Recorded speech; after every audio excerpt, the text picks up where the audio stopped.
رسول اللہ صلی اللہ علیہ وسلم حجۃ الوداع کے موقع پر جب تشریف لائے مدینہ طیبہ سے، تو آپ بھی جب مکہ مکرمہ پہنچے تو آپ نے رات کو عمرہ آتے ہوئے نہیں کیا، رات کو سرکار نے آرام کیا، صبح کو تازہ دم ہو کر کے فرمایا اب چلو، اب جا کر کے اپنے رب سے باتیں کرتے ہیں۔ تو میں بھی رات کو ہم نے آرام کیا، صبح جب ہم کعبۃ اللہ میں پہنچے اور پہلی نظر میں ہی اپنے رب سے کچھ باتیں ہوئی،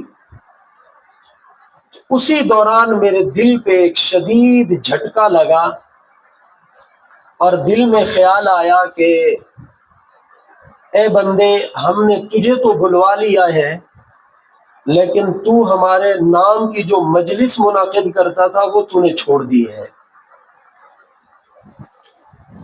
یہ بات بتانے کی نہیں تھی، لیکن ترغیب کے لیے بتا رہا ہوں۔ بس وہ دن جائے، آج کا دن آئے، پورے سفر میں اس مجلس کی اجازت اور قبولیت کے لیے اپنے رب سے دعاؤں کا سلسلہ چلتا رہا۔ روضہ اقدس پر بھی طواف کے دوران بھی اپنے اللہ سے معافی بھی مانگی اور اس مجلس کی قبولیت اور اجازت کی درخواست کی ہے۔ تو الحمدللہ میں پورے اطمینان کے ساتھ عرض کر رہا ہوں کہ اس مجلس کو الحمدللہ کعبۃ اللہ کی بھی مہر لگی ہوئی ہے اور گنبد خضرا کی بھی مہر لگی ہوئی ہے۔ یہ باتیں بتانے کی نہیں تھی، لیکن صرف آپ حضرات کو متوجہ کرنے کے لیے۔ یہ اسی کا صدقہ ہے کہ میں بالمشافہ اس مرتبہ کسی کو دعوت نہیں دے سکا، لیکن اس رب نے اپنی مخلوق کو یہاں جمع فرما دیا اور یقیناً اس کے اثرات اور برکات ہوں گے۔ اور آئندہ بھی اپنے اللہ سے یہی درخواست کی ہے کہ وہ اس مبارک سلسلے کو ہماری کسی بدعملی کی وجہ سے ہمیں اس سے محروم نہ فرمائے۔ دوسری بات یہ ہے کہ اس دنیا کا دستور ہے کہ ہر انسان کی خواہش ہوتی ہے کہ میرا کسی منصب والے سے تعلق ہو۔ ہر آدمی کی ایک آرزو ہوتی ہے کہ میرا کسی عہدے دار سے، کسی بڑے عہدے والے سے تعلق ہو، اور جب اس کا کسی منصب والے سے، عہدے والے سے تعلق بن جاتا ہے تو پھر اس کے چلنے کے اور بولنے کے انداز بھی تبدیل ہو جاتے ہیں۔ پھر اس کا چلنے کا انداز اور ہوتا ہے، بولنے کا انداز اور ہوتا ہے۔ کیوں؟ اس لیے کہ اسے اپنی پشت پر ایک طاقت اور ایک منصب نظر آ رہا ہوتا ہے کہ میری پشت پر فلاں کا ہاتھ ہے۔ لیکن یہ دنیا کے جتنے منصب ہیں، دنیا کے جتنے عہدے ہیں، یہ سب عارضی ہیں، اور اصل انسان کو جو کوشش کرنا ہے کہ میرا تعلق خالق کائنات سے مضبوط ہو جائے، اور جب خالق کائنات سے تعلق انسان کا مضبوط ہوتا ہے تو پھر اس کے چال میں اور بول میں تکبر نہیں، عاجزی پیدا ہو جاتی ہے۔ اب سوال یہ ہے کہ خالق کائنات سے میں نے تعلق بنانا ہے، مجھے کوئی ایسا وظیفہ بتا دیجئے کہ میرا اپنے رب سے تعلق بن جائے، ادھر میں دعا کروں اور وہ دعا میری قبول ہو جائے۔ اس کے بہت سارے راستے ہیں، لیکن میں آپ کو آسان ترین راستہ، انتہائی آسان راستہ عرض کرتا ہوں۔ خالق کائنات سے تعلق جوڑنے کا سب سے آسان طریقہ وہ اپنی چھوٹی سے چھوٹی مشکل اور بڑی سے بڑی مشکل کے لیے اپنے رب سے تعلق قائم کر لینا، یہ اللہ سے تعلق جوڑنے کا سب سے آسان طریقہ ہے۔ ایک مرتبہ رسول اللہ صلی اللہ علیہ وسلم نے صحابہ کرام رضوان اللہ تعالی علیہم اجمعین کو ارشاد فرمایا کہ میاں ہر وقت اپنے رب سے مانگا کرو، ہر وقت اپنے رب سے مانگا کرو۔ صحابہ کرام رضوان اللہ تعالی علیہم اجمعین نے عرض کی، یا رسول اللہ، آپ جو یہ فرما رہے ہیں کہ ہر وقت اپنے رب سے مانگا کرو، کس حد تک مانگنا ہے اور کیا مانگنا ہے؟ تو میرے اور آپ کے پیغمبر صلی اللہ علیہ وسلم نے دو چیزیں بتلائیں، اور وہ دو چیزیں اس دنیا کی سب سے ہلکی چیزیں ہیں۔ حضور صلی اللہ علیہ وسلم نے پہلی چیز ارشاد فرمائی کہ اگر تمہارے جوتے کا تسمہ ٹوٹ جائے وہ بھی اپنے رب سے مانگا کرو،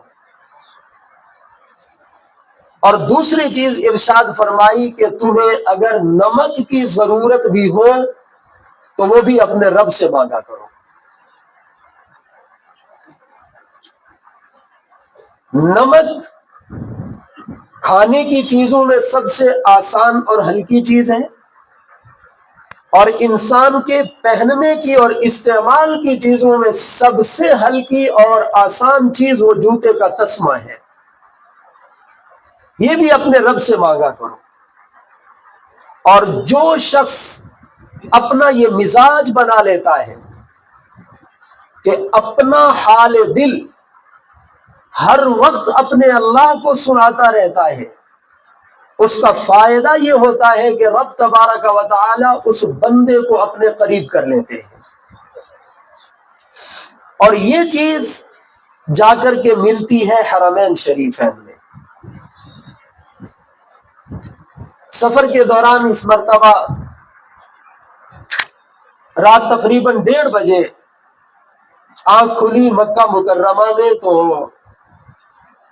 جی میں آیا کہ ابھی جاتے ہیں، اور اب چونکہ رش نہیں ہوگا، 1:30 بج رہا ہے، ابھی طواف کرتے ہیں۔ تو وضو کیا اور اپنے دل ہی دل میں بڑی خوشی کہ الحمدللہ رات 1:30 بجے ہم طواف کے لیے جا رہے ہیں، تو بڑا مزہ آئے گا طواف میں، رش نہیں ہوگا۔ تو جب ہم طواف کے لیے اس گرین لائٹ پر پہنچے، سبز لائٹ پر، تاکہ استقبال اور استلام کر کے طواف شروع کریں، تو عین اسی جگہ ایک بوڑھی نظر آئی جس کی کمر بالکل جھک چکی تھی، اور اس لاٹھی کے سہارے وہ آہستہ آہستہ چل رہی تھی، اور معلوم یہ ہوا کہ یہ ہم سے بھی پہلے طواف شروع کر چکی ہے۔ نہ جانے اس جھکی ہوئی کمر والی بوڑھی کی زبان سے کیا دعائیں نکل رہی تھیں۔ واللہ العظیم اس بڑھیا کے 5 چکر باقی تھے، 5 چکر بس اسی کے ساتھ آہستہ آہستہ چلتے رہے کہ پیارے ربا، اس بڑھیا کے اس بوڑھے دل میں کیا درد دل ہوگا، اس کے صدقے تو ہمیں معاف کر دے اور ہمیں قبول کر لے۔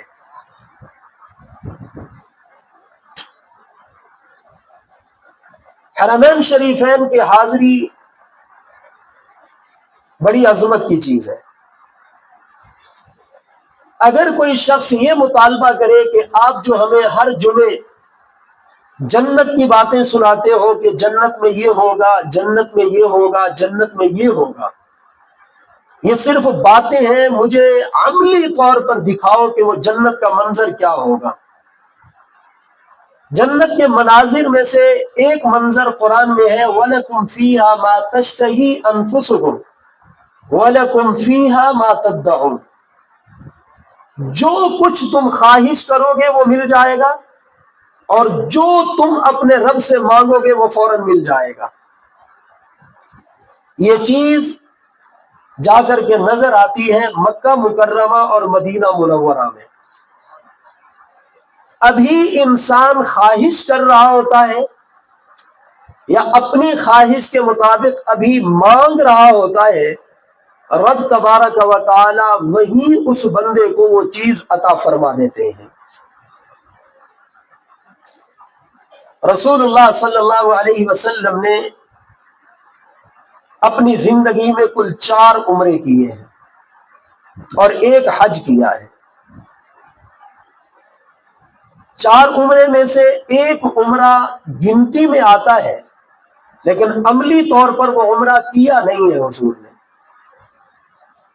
سن 6 ہجری میں آپ صلی اللہ علیہ وسلم نے خواب دیکھا کہ میں اور میرے صحابہ ہم گئے ہیں، ہم نے طواف کیا ہے، عمرہ کیا ہے اور سر کا حلق کرایا ہے۔ آپ صلی اللہ علیہ وسلم نے اپنے صحابہ کو اپنا یہ خواب بتایا۔ صحابہ نے بڑی خوشی محسوس کی کہ اس سے بڑی اور کیا خوش نصیبی ہو سکتی ہے کہ سرکار دو عالم صلی اللہ علیہ وسلم کی معیت اور رفاقت میں ہمیں عمرہ نصیب ہو جائے گا۔ آپ مدینہ طیبہ سے چلے اور مقام حدیبیہ، آج کل جب ہم جدہ سے جاتے ہیں تو راستے میں ایک بڑا بورڈ نظر آتا ہے، شمیسی نام لکھا ہوا ہے، شمیسی، یہ وہی حدیبیہ والی جگہ ہے۔ شمیسی مقام حدیبیہ پر جب حضور پہنچے تو وہ کفار مکہ وہ سامنے آ گئے، کہنے لگے آپ اس سال عمرہ نہیں کر سکتے۔ آپ صلی اللہ علیہ وسلم نے ان کو سمجھایا کہ ہم تو وہاں سے لڑنے نہیں آئے، جنگ کرنے نہیں آئے، ہم صرف عمرہ کریں گے، جو گارنٹی لینی ہے لے لو، ہم عمرہ کریں گے اور ہم واپس چلے جائیں گے۔ لیکن وہ کفار مکہ اپنی اس بات پر اڑے رہے کہ آپ نے ہم سے پہلے پرمیشن کیوں نہیں دی، آپ ہماری اجازت کے بغیر یہاں کیسے آ گئے؟ آپ صلی اللہ علیہ وسلم نے ان کو سمجھایا کہ اللہ کا گھر ہے، تم سے کیا اجازت لینی تھی، بہرحال ہم آ گئے ہیں، اب ہم تمہیں گارنٹی دیتے ہیں کہ ہم تم سے لڑائی نہیں کریں گے، ہم عمرہ کر کے واپس چلے جائیں گے۔ لیکن وہ اپنی اس بات پر قائم رہے اور کہنے لگے اگر اس دفعہ آپ عمرہ کر گئے تو دنیا کو یہ میسج جائے گا کہ یہ کافر مغلوب ہو گئے اور محمد عربی صلی اللہ علیہ وسلم آئے اور زبردستی عمرہ کر کے چلے گئے، اس لیے اس سال ہم آپ کو عمرہ نہیں کرنے دیں گے۔ چنانچہ وہیں پر صلح حدیبیہ ہوئی سن 6 ہجری میں، اور آپ صلی اللہ علیہ وسلم وہیں سے حلق کرا کر احرام کھول کے واپس چلے گئے، اور دم احصار دیا حضور نے کہ جب کوئی آدمی عمرے یا حج کا احرام باندھ لے اور نہ جا سکے تو وہیں حدود حرم میں وہ ایک جانور ذبح کر دے اور اپنا احرام کھول دے، ورنہ جب تک عمرہ مکمل نہ ہو وہ احرام نہیں کھول سکتا۔ حضور واپس چلے گئے۔ اگلے سال سن 7 ہجری میں رسول اللہ صلی اللہ علیہ وسلم نے آ کر کے باقاعدہ عمرہ کے افعال ادا کیے، اور معاہدے کے مطابق حضور 3 دن وہاں تشریف فرما رہے ہیں، اور جب معاہدہ مکمل ہو گیا عمرہ کر کے حضور واپس تشریف لے گئے۔ تو یہ دراصل عمرہ کیا ایک ہے، لیکن اس کو 2 شمار کیا جاتا ہے کہ آقا کریم تو تشریف لے آئے اور آپ نے دیکھا وہ شمیسی، وہ حدیبیہ، وہ مکہ مکرمہ کے بالکل قریب ہے۔ پھر حضور صلی اللہ علیہ وسلم نے غزوہ حنین سے واپسی پر عمرہ کیا اور جعرانہ سے جا کر کے احرام باندھا۔ آپ حنین سے واپس آ رہے تھے، جعرانہ جگہ ہے، وہاں آپ صلی اللہ علیہ وسلم ٹھہرے اور اپنے صحابہ کو فرمایا میاں ٹھہر تو ویسے گئے ہیں، عمرہ میں کر لیں۔ اس وقت کافر مغلوب ہو چکے تھے، سن 8 ہجری میں مکہ مکرمہ فتح ہو چکا تھا، تو حضور نے دوسرا عمرہ وہ کیا جو گنتی میں ہم اس کو 3 لکھتے ہیں، پہلے کو بھی شمار کرتے ہیں۔ اور چوتھا عمرہ رسول اللہ صلی اللہ علیہ وسلم نے حجۃ الوداع کے موقع پر وہ کیا ہے سن 10 ہجری میں۔ یہ جو حضور صلی اللہ علیہ وسلم نے 4 عمرے اور 1 حج کیا، اور اس کے مقابلے میں حضور کی امت کے وہ خوش نصیب بھی ہیں کہ جنہوں نے زندگی میں 54 حج کیے، جنہوں نے زندگی میں 72 حج کیے، لیکن وہ 72 حج ہوں چاہے وہ 54 حج ہوں، وہ نبوت کے ایک حج کا مقابلہ نہیں کر سکتے ہیں۔ نبوت کا وہ ایک حج کروڑوں لوگوں کے حج سے پھر بھی افضل رہے گا، کیونکہ نبی کا جو مقام ہے وہ امتی کا مقام نہیں ہو سکتا ہے۔ تو میں عرض یہ کر رہا ہوں کہ حضور نے اتنے عمرے کیے، لیکن امت کو کیا فرمایا؟ امت کے لیے حضور کی ہدایت یہ تھی کہ تابعوا بین الحج والعمرہ فإنہما ینفیان الفقر والذنوب۔ امت کو فرمایا میری امت والوں یکے بعد دیگرے مسلسل حج عمرے کرتے رہنا، اس کا تمہیں دنیا میں بھی فائدہ ہوگا، آخرت میں بھی فائدہ ہوگا۔ دنیا میں فائدہ، تمہاری فقر اور تمہاری غربت دور ہو جائے گی، اور آخرت کا فائدہ یہ ہوگا کہ آخرت میں تمہارے سب گناہ معاف ہو جائیں گے۔ اب دیکھیے حضور نے امت کو یہ نہیں کہا کہ بس ایک حج کر لینا، بس 3-4 عمرے کر لینا۔ سرکار نے فرمایا تم مسلسل اس راستے پہ چلتے رہنا، مسلسل اس راستے پہ چلتے رہنا۔ اور یہ بھی ذہن میں رکھیے کہ اس کے لیے دولت شرط نہیں ہے، اس کے لیے تڑپ شرط ہے، اور تڑپ کا 2 درجے ہیں۔ ویسے تو ہر ایک کا دل تڑپتا ہے کہ میں جاؤں، لیکن اس کے 2 درجے ہیں، ایک روحانی درجہ ہے اور ایک سبب ہے۔ روحانی طور پر آپ تجربے کے لیے لکھ لیجئے، جو شخص یہ چاہتا ہو کہ مجھے بار بار حج اور عمرے کی سعادت نصیب ہو، جو اس کے محلے کی مسجد ہے جہاں وہ نماز پڑھتا ہے اس مسجد کی اذان کا جواب دے، جب بھی وہ اذان ہو اس اذان کا وہ جواب دے۔ جیسے مؤذن کہہ رہا ہے یہ بھی کہتا جائے اللہ اکبر اللہ اکبر، اشہد ان لا الہ الا اللہ اور اشہد ان محمد الرسول اللہ کے جواب میں اشہد ان محمد الرسول اللہ کہنا ہے، ابھی صلی اللہ علیہ وسلم نہیں پڑھنا۔ یہ میرا فتویٰ نہیں ہے، حضور کا فرمان ہے، قولوا مثل ما یقول المؤذن۔ سرکار نے فرمایا ویسے کہتے جاؤ جیسے مؤذن کہتا جا رہا ہے۔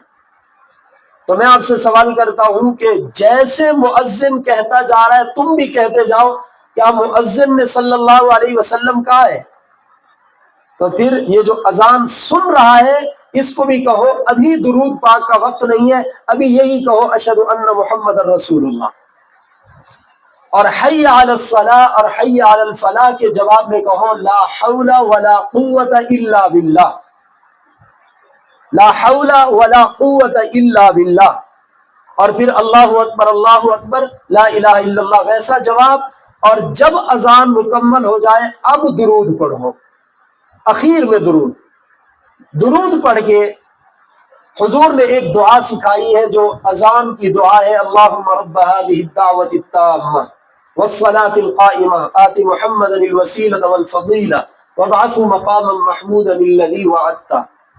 میں نے آج جمعۃ المبارک میں بھی کہا ہے کہ ہم فقیروں کے پاس آ کے بیٹھا کرو، ہم آپ سے کوئی چندہ نہیں مانگیں گے، میں آپ کو لکھ کے دیتا ہوں کہ میں آپ کو کبھی بھی نہیں کہوں گا کہ آپ مجھے چندہ دے کے جاؤ، آؤ ہم سے کچھ سیکھو، ہم آپ کو اللہ کا دین سکھائیں گے۔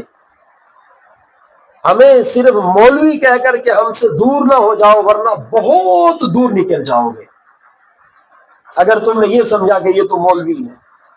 دیکھیے سرکار دو عالم صلی اللہ علیہ وسلم نے 23 سالہ دور نبوت میں 23 سال پوری سرکار کی زندگی پڑھیے، آپ کو صرف ایک چیز نظر آئے گی حضور کی زندگی میں، وہ امت ہے بس۔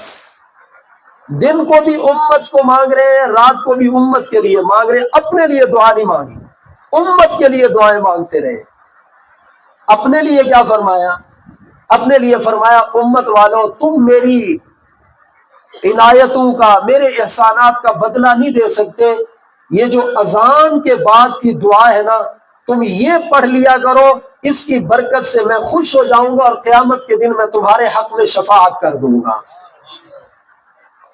پھر سمجھ لیجئے اذان کے بعد کی یہ جو دعا ہے یہ کسی کے لیے بھی نہیں ہے، یہ صرف سرکار کے لیے ہے۔ اس میں کسی امتی کے لیے دعا نہیں ہے، اس میں کسی پیر کے لیے دعا نہیں ہے، اس میں کسی صحابی کے لیے دعا نہیں ہے، خالصتاً اس میں جو دعا ہے وہ سرکار دو عالم صلی اللہ علیہ وسلم کے لیے ہے۔ یہ دعا سیکھو اپنے عالم کے پاس، اپنے قاری صاحب کے پاس، کوئی عیب کی بات نہیں ہے۔ دیکھو صحابہ بچپن میں بہت کم مسلمان ہوئے ہیں، جو صحابہ بھی مسلمان ہوئے کسی کی عمر 40 سال، کسی کی 50 سال، کسی کی اس سے بھی زیادہ۔ حضرت جریر بن عبداللہ البجلی رضی اللہ تعالی عنہ حضور کے صحابی ہیں، بہت حسین تھے، بہت زیادہ حسین۔ جریر بن عبداللہ البجلی رضی اللہ تعالی عنہ، حضرت عمر فرمایا کرتے تھے لوگوں تم یوسف علیہ السلام کے حسن کے بڑے تذکرے پڑھتے ہو، حضرت یوسف کے حسن کے تذکرے ضرور کرو، اگر حسن یوسف دیکھنا ہے تو نبی کے اس غلام جریر بن عبداللہ کا حسن دیکھ لو۔ اتنا حسن تھا، وہ دن کو بھی پردہ کر کے رکھتے تھے، کہتے تھے میرے حسن کی وجہ سے کہیں کوئی فتنے میں نہ پڑ جائے۔ جریر بن عبداللہ البجلی رضی اللہ تعالی عنہ بڑی عمر میں مسلمان ہوئے۔ تو میں نے کہا بچپن میں بہت کم صحابہ مسلمان ہوئے، لیکن صحابہ دین سیکھتے تھے، آ کے سرکار کے پاس بیٹھتے تھے، آپس میں بیٹھ کر کے دین سیکھتے تھے۔ تو میں عرض یہ کر رہا ہوں اذان کا جواب دیجئے، جب اذان مکمل ہو جائے درود پاک پڑھیے اور یہ دعا کیجئے جو حضور نے اپنے لیے بتائی ہے، اور اس دعا کے پڑھنے کے بعد ایک دفعہ تلبیہ پڑھ لیجئے، لبیک اللہم لبیک، یہ پورا تلبیہ پڑھ لیجئے، انشاءاللہ سال نہیں گزرنے پائے گا کہ آپ مدینہ منورہ کے مسافر بن چکے ہوں گے۔ عمل تو کر کے دیکھیے، بہت آسان عمل ہے، بہت آسان عمل ہے۔ صرف یہی کہتے رہنا کہ جناب مجھے بڑی تڑپ ہے جی، میں تو بہت تڑپ رکھتا ہوں، پر کیا کروں میں کیا کروں۔ اللہ کے بندے اس تڑپ سے نہیں، تھوڑا عمل بھی کرنا پڑتا ہے۔ یہ کہہ دینا کہ جناب نصیب کی بات ہے، تو نصیب کی بات کہہ کر گھر کیوں نہیں بیٹھے رہتے، دکان کھولتے ہیں، اس دکان کا شٹر اٹھاتے ہیں، اس کی صفائی کرتے ہیں، سامان کی سیٹنگ کرتے ہیں، اب بیٹھ جاتے ہیں۔ اب کہا جاتا ہے رزق نصیب کی بات ہے، کوشش کی ہے نا، تھوڑا گھر سے چلے ہیں، دکان کھولی ہے، تو یہی بات حرمین شریفین کے سفر کے لیے تھوڑی ابتدا تو کیجیے۔ یہ روحانی طور پر بڑا مؤثر ہتھیار ہے کہ اذان کے بعد کی دعا اور پھر اس دعا کے بعد یہ تلبیہ پڑھنا، اس کے بڑے اثرات ہیں۔ اور دوسری چیز وہ ہے کہ ابتدائی قدم یہ ہے کہ پاسپورٹ بنوا لے، اور دوسرا روزانہ کی بنیاد پر بھلے 10 روپے بھی ہونا الگ اس کو جمع کرتا رہے، الگ جمع کرتا رہے، اور جب اس کا دل زیادہ خواہش مند ہو جائے نا، پھر اپنے رب سے کہے کہ اللہ جی میں یہاں تک پہنچا ہوں، اب برداشت نہیں ہو رہا، آپ مجھے جلدی کیجئے، مجھے اپنے پاس حرمین کی حاضری نصیب کر دیجئے۔ اللہ سبحانہ و تعالیٰ انہی چند پیسوں کے ساتھ اس کو اپنے گھر کا مسافر بنا دیں گے۔ حضرت جنید بغدادی رحمت اللہ علیہ، اولیاء میں ان کا بڑا نام ہے، ان کا ایک مرید آیا اور آ کے روتا رہا۔ حضرت نے فرمایا میاں اتنا کیوں رو رہے ہو؟ کہا حضرت ظاہری طور پر کوئی سبب نظر نہیں آ رہا، اور جی یہ چاہتا ہے کہ میں اس سال حج کر لوں۔ حضرت نے فرمایا میاں تیاری کر جا۔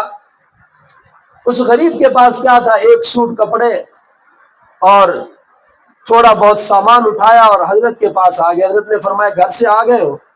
کہا حضرت تیاری کر کے آ گیا ہوں۔ کہا کچھ پیسے؟ کہا حضرت 1 روپیہ بھی میرے پاس نہیں ہے۔ حضرت نے فرمایا تیاری کر کے آ گئے ہو، اب رب جانے اور اس کا کام جانے۔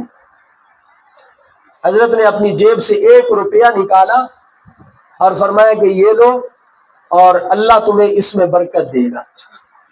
اس نے وہی اپنا ایک سوٹ معمولی سے تھیلے میں ڈالا اور 1 روپیہ اٹھا کر کے اس راستے، اس دور میں پیدل لوگ سفر حج کے لیے جایا کرتے تھے، وہ وہیں بیٹھ گیا۔ تو ایک قافلہ گزرا، وہ رک گئے، انہوں نے پوچھا میاں کیوں بیٹھے ہو؟ کہا مدینے جانا ہے۔ تو انہوں نے کہا ہمارے پاس تو گنجائش نہیں ہے، ورنہ تجھے ساتھ لے جاتے۔ ایک قافلہ گزرا، 2 گزرے، تیسرے دن ایک قافلہ آیا اور وہ رک گیا۔ انہوں نے کہا میاں کیوں بیٹھے ہو؟ کہا اللہ کے گھر کا حج کرنا ہے، اور اسباب نہیں ہیں۔ وہ جو قافلے کا امیر تھا اس نے کہا مبارک ہو، ہمارے ساتھ اس سال ایک امیر آدمی نے حج پہ آنا تھا لیکن اچانک وہ بیمار ہو گیا، اس نے اپنا وہ سامان سفر اور اپنی سواری وہ ساتھ بھیج دی ہے کہ راستے سے کسی مسافر کو میری جگہ ساتھ لیتے جانا۔ تو اس کا وہ سامان سفر بھی ہمارے پاس موجود ہے اور اس کی یہ سواری خالی یہ موجود ہے، تو آ جا۔ تو وہ آدمی اسی سواری پہ بیٹھا، کہتا ہے پورے سفر میں میرا 1 روپیہ بھی خرچ نہیں ہوا، اس قافلے کے ساتھ وہ گیا اور واپس حج کر کے آگے حضرت جنید بغدادی کو وہ 1 روپیہ واپس کیا کہ آپ کے 1 روپے میں اللہ نے اتنی برکت دی ہے کہ میں حج کر کے واپس آ گیا ہوں۔ تو میرے محترم ساتھیو، اللہ کے گھر کی حاضری نعمت بھی ہے اور ضرورت بھی ہے، نعمت بھی ہے اور ضرورت بھی ہے۔ اگر یہ اللہ کے گھر کی حاضری نہ ہوتی، نہ جانے امت کہاں بھٹک جاتی۔ یہ تو وہاں جا کر کے جب اپنے اللہ کو اپنے دکھڑے سناتا ہے یا اپنے سرکار دو عالم صلی اللہ علیہ وسلم کو اپنی حال دل سناتا ہے تو اس کی برکت سے اس کا ایمان تازہ ہو جاتا ہے۔ حضرت معاذ رضی اللہ تعالی عنہ مدینہ طیبہ میں ہوتے تھے تو لوگ جا رہے ہوتے تھے، کہتے تھے یا تعال تعال اجلس بنا نؤمن ساعتا، آؤ ہمارے پاس بیٹھو، تھوڑی دیر ایمان لے آتے ہیں، تھوڑی دیر ایمان لے آتے ہیں۔ تھوڑی دیر ایمان لانے کا مطلب یہ ہے کہ محبوب کبریا کا تذکرہ کرتے ہیں، اس کی وجہ سے ہمارا ایمان تازہ ہو جائے گا۔ اس لیے انسان کے ایمان کی تازگی کے لیے اللہ کا ذکر اور حرمین پاک کی حاضری، اس کے لیے آپ کوشش یہ کر سکتے ہیں آپ کے پاس جتنی گنجائش ہے۔ بس میں آخری بات سناتا ہوں، اسی رمضان المبارک میں پورا مہینہ اللہ سبحانہ و تعالی نے حرمین میں گزارنے کی توفیق دی۔ ہمارے ساتھ ایک کراچی کا نوجوان تھا، بہت غریب تھا بیچارہ، تو میں نے ایک دن اس کو وہیں حرم میں پوچھا کہ یار رمضان میں تو عمرہ مہنگا ہوتا ہے، تو کیسے آ گیا؟ کہنے لگا جی میں لوڈر رکشہ چلاتا ہوں، لوڈر رکشہ، بس میرے دل میں سال 2 پہلے ایک تڑپ پیدا ہوئی کہ مجھے بس عمرے پہ جانا ہے۔ تو کہتے ہیں جناب میرے ساتھ جو دکان ہے، میں اس دکاندار کے پاس گیا، میں نے کہا کہ اپنے رجسٹر میں میرا نام لکھ لے اور میں تجھے روزانہ اپنی بچت جمع کراتا رہوں گا، تو میرے کھاتے میں جمع کرتے رہنا، جب پیسے پورے ہو جائیں گے اللہ مجھے بلا لیں گے۔ تو یہ اس نے مجھے خود سنایا، کہتے ہیں روزانہ لوڈر رکشہ کیا بچت ہوتی ہے، کہتے ہیں کسی دن اچھی دیہڑی لگ گئی تو 1500 بچ جاتا تھا، گھر کے خرچے نکال کے گاڑی کے نکال کے، کبھی 1500 اور کبھی ایسا بھی ہوا کہ 100 روپے بچت ہوئی۔ تو میں نے جا کر کے اس دکاندار کو جمع کراتا رہا۔ سال کے بعد 2 سال کے بعد شعبان میں میرے دل میں تڑپ پیدا ہوئی، اسی سال کا خود سنا ہوا بات سنا رہا ہوں۔ کہتے ہیں میں اس سیٹ کے پاس، اس دکاندار کے پاس گیا کہ میرا پیسے کتنے جمع ہیں۔ اس نے رجسٹر کھولا اور ساری کیلکولیشن کر کے اس نے بتایا کہ تیرے یہ جو جمع کراتے رہے ہو تیرے 1.5 لاکھ روپے جمع ہیں۔ تو کہتے ہیں میں نے پتہ کیا تو انہوں نے کہا کہ رمضان میں تو 4 لاکھ روپے کا پیکیج ہے۔ میں نے اس کو کہا کہ چلو مجھے 1.5 لاکھ روپے میرا دے دو۔ اس نے مجھے 1.5 لاکھ روپے 5-5 ہزار والے نوٹ کر کے دیے۔ میں نے پاسپورٹ پہلے سے بنوایا ہوا تھا، میں نے وہی عشاء کے بعد 1.5 لاکھ روپے اٹھائے اور پاسپورٹ اٹھایا اور ایک جگہ چلا گیا۔ وہ جگہ کون سی ہے؟ مسجد چلا گیا۔ کہتے میں نے 2 رکعت پڑھی، 2 رکعت کے بعد میں نے 1.5 لاکھ یوں ہاتھ میں رکھے اور پاسپورٹ بھی رکھا، کہا میرا ربا میں اتنا کر سکتا تھا، آگے تو کریم ہے، تیرے کرم کے بڑے قصے سنے ہیں، تو ہی کرم کر دے۔ کہتے رہا، روتا رہا، پھر میں نے وہ رکھ دیے، پھر 2 رکعت پڑھی، کافی رات گزر گئی، میں یہی بس ہر دعا میں وہی 1.5 لاکھ روپے رکھتا اور اپنا پاسپورٹ رب کے سامنے روتا رہا۔ رات کو میں گھر آیا، میں سو گیا۔ صبح میں لوڈر رکشے پہ سامان لے کر کے ایک سیٹھ کا سامان اتارنے گیا تو وہ سیٹھ مجھے دیکھ کے کہنے لگا تیری آنکھیں لال ہیں، رات سویا نہیں ہے؟ میں نے کہا نہیں سیٹھ جی سویا تھا۔ اس نے کہا نہیں تیری آنکھیں لال ہیں۔ میں نے کہا نہیں سیٹھ جی میں طبیعت ٹھیک ہے، میں بالکل ٹھیک ہوں۔ کہتے میں نے واللہ اس کو کوئی لفظ نہیں کہا، اس نے خود کہا عمرے پہ جانا چاہتے ہو؟ میں نے کہا سیٹھ جی رب سے مانگ تو رہا ہوں. اس نے کہا کچھ پیسے بھی جمع کیے ہوئے ہیں؟ میں نے کہا جی جمع ہے. کیا کتنے؟ میں نے کہا 1.5 لاکھ. اس نے کہا ادھر دے. اس نے 2.5 لاکھ روپے خود ملا کر کے مجھے عمرے پہ بھیج دیا ہے. یہ واقعات ہے. اب خود آزما کر کے دیکھیے، رب کی رحمت خدا کی قسم آپ کے اتنے قریب آ جائے گی کہ آپ کہیں گے کہ یہ ہو کیا رہا ہے. حرمین شریفین کے سفر میں کئی رات میں ایسا بھی ہوا، دعا کے دوران ایسا بھی ہوا کہ یہ میرا رب سامنے اور میں اپنے رب کو یوں گلے سے لگا دوں. رب بہت قریب ہے، اس لیے اپنے رب کے قریب آ جاؤ، سکون پا جاؤ گے. سکون. یہ مت انتظار کرو کہ بڑی کوئی مصیبت آئے گی تب رب کے در پہ آئیں گے. ہمیں سر میں درد ہو، آج تک کسی نے یہ کہا ہے کہ میرا اللہ میرے سر میں درد ہے، اللہ جی مجھے شفا دے دی. یہ نہیں کہیں گے. کہا وہ فلاں گولی لے آؤ، ٹیبلٹس لے آؤ، میں وہ کھا لوں. کسی کے پاؤں میں درد ہو تو کبھی اس نے دعا نہیں مانگی. ہاں جب بیماری بہت بڑھ جائے اور ادھر سے نا امیدی ہو جائے، پھر اللہ سے دعائیں بھی ہو رہی ہیں، پھر وظائف بھی پڑھے جا رہے ہیں. ارے آج وہ رب یاد آیا ہے، اس وقت کیوں نہیں یاد آیا جب معمولی سی تکلیف تھی. اس لیے ہر وقت اپنے رب کو اپنا دکھڑا سناؤ. ہر وقت معمولی تکلیف ہے، معمولی ضرورت ہے، اپنے رب کے سناؤ. چند مہینوں میں آپ اپنے رب کے اپنے آپ کو قریب پاؤ گے. بس یہی آپ کو پیغام دینا تھا کہ اپنے رب کے ساتھ اپنے تعلق کو مضبوط کیجیے. اور رب بہت جلدی مان جاتا ہے. ہر وقت مسجد میں بیٹھے رہنا ضروری نہیں ہے، ہر وقت مصلی بچھا کے بیٹھنا ضروری نہیں ہے. ہاں بس آپ صبح کو جب دکان پر جاتے ہو، اگر آپ مریض نہیں ہو، بعض لوگ مریض ہوتے ہیں ان کے لیے وضو برقرار رکھنا مشکل ہوتا ہے، اگر ایسی صورت نہیں ہے تو باوضو ہو کر کے رہو، ہر وقت باوضو رہو. ہاں کوئی مریض ہے تو وہ الگ مسئلہ ہے، ورنہ عادت بناؤ ہر وقت باوضو رہنے کی، ہر وقت باوضو رہو. حتیٰ کہ رات کو بھی جب سونے لگو پھر بھی وضو کر کے سو جاؤ. لیکن یہ مسئلہ یاد کر لیجئے، اگر رات کو آپ باوضو ہو کر سوئے ہیں اور رات کو آپ کو حاجت ہوئی، آپ اٹھے ہیں، اب دوبارہ وضو کرنا ضروری نہیں، آپ سو جائیے. لوگ اٹھتے ہیں قضاء حاجت کے لیے تو پھر دوبارہ رات کو بار بار وضو کی ضرورت نہیں ہے. بس وہ ابتدائے وضو والا وہ عمل آپ کے لیے کافی ہے. بس وضو کر کے سو جاؤ. حضور صلی اللہ علیہ وسلم فرماتے ہیں میرا جو امتی وضو کر کے اللہ کا ذکر کرتے ہوئے سو جاتا ہے، رات کو پہلو بدلتے ہوئے جب اس کی آنکھ کھلے اس وقت رب کو اس سے اتنا پیار آتا ہے، چونکہ وہ باوضو ہو کے سویا تھا، اس وقت اپنے رب سے جو دعا مانگے گا رب فوراً قبول فرما لیں گے، فوراً قبول فرما لیں گے. بس یہی آج کا پیغام دینا تھا. زیادہ تقریر مقصود نہیں تھی، کیونکہ جب انسان حرمین سے واپس آتا ہے تو دل کی کیفیت یہ ہوتی ہے کہ زیادہ باتیں کرنے کو دل نہیں کرتا. بس اللہ سے چونکہ باتیں کر کر کے وہ کچھ کیفیت اور ہوتی ہے، اس لیے بس میں اسی پر اکتفا کرتا ہوں. ہمارے ہاں الحمدللہ ہر ماہ چاند کا پہلا جمعۃ المبارک یہ مجلس ہوتی ہے، اور میں اپنے اللہ سے مطمئن ہوں کہ اس مرتبہ الحمدللہ اس مجلس پر رب کی بھی نگاہ ہے اور پیغمبر مصطفیٰ کی بھی نگاہ ہے، اور انشاءاللہ آپ کو بھی اس کے اثرات برکات محسوس ہوں گے. اللہ ہم سب کا حامی و ناصر ہو.